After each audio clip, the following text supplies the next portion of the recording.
In the hallowed, shadowed halls of the Vatican, amidst the silent relics of saints and the faint whispers of ancient miracles, there once lived a man who wore the crown of holiness, yet carried a curse in his heart against the very God he was sworn to serve. His name was Pope John XXII. And if forbidden records buried deep within the Vatican's secret archives are to be believed, every single midnight this supposed man of God would descend into a secret chamber beneath the Papal Palace in Avignon to utter words that would send a chill through the soul of all Christendom. For 18 long years, from 1316 to 1334, John XXII reigned as one of the most powerful and influential popes of the 14th century. This was an era when the Church was the undisputed dominant force in Europe, a power that could command kings, topple empires, shape the destiny of nations. But behind the magnificent facade of golden robes, jewel-encrusted tiaras, and gleaming marble altars, this particular pope was waging a war. It wasn't a war against heretics or rebellious monarchs, but a secret internal battle with faith itself. They say that each night, long after the last candle in the grand papal palace was extinguished and the halls fell into a profound silence, he would walk alone, down, down, down, a spiraled staircase to a hidden vault, a place known only to him, lit only by the flickering flame of a single, solitary candle. There, before a crude stone altar and a crucifix deliberately turned upside down, he would whisper his blasphemous challenge to the heavens. "If you are truly divine," he would say, his voice a low growl, "then silence me. If you are not, then let me reign forever." This story might sound like a dark legend, a Gothic fantasy spun to discredit the Church. Yet the whispers of this tale gained an astonishing new life in 1998.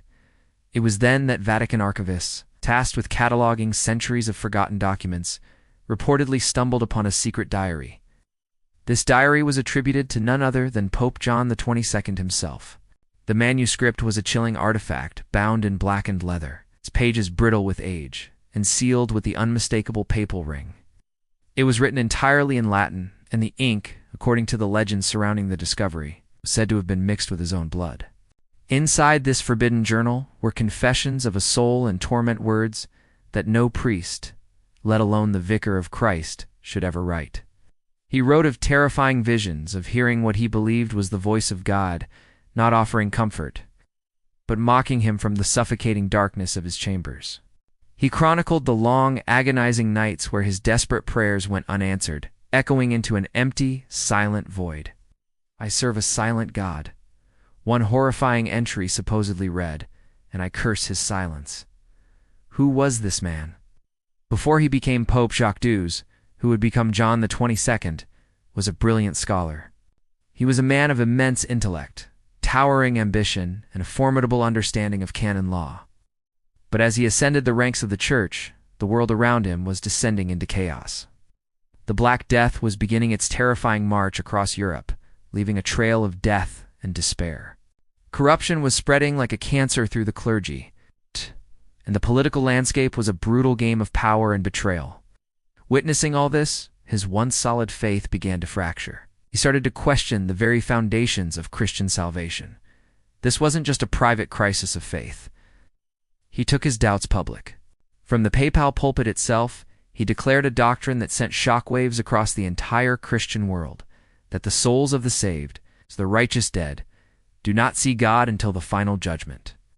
In that moment, he was essentially denying them the immediate bliss of heaven. To the faithful, this was not just a theological debate. It was blasphemy. It was heresy of the highest, most unthinkable order. Yet who could possibly accuse the Pope himself?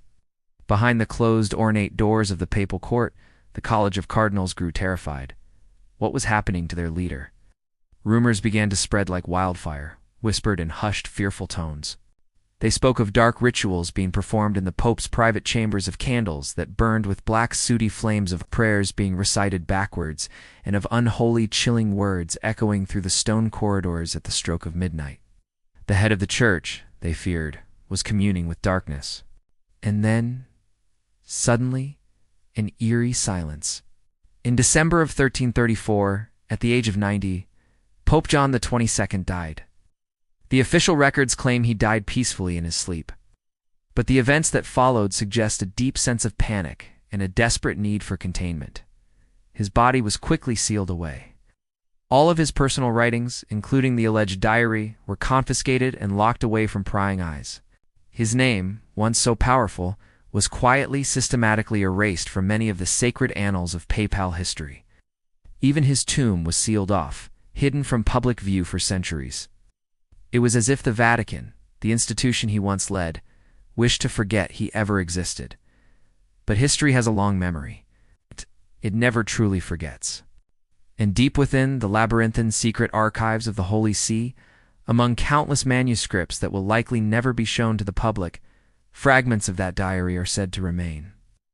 They are a chilling testament, perhaps, that even the holiest of men, those who stand as symbols of divine grace on earth, can fall into the deepest, most profound darkness. A pope who cursed God, a faith that was tested beyond the point of salvation. A terrifying secret that the Church itself buried for nearly 700 years, hoping it would never again see the light of day. Thank you so much for journeying into this dark chapter of history with me. If you found this story as fascinating as I did, please hit that like button. And do not forget to subscribe and turn on notifications so you don't miss our next dive into the forgotten corners of the past. Until next time, stay curious.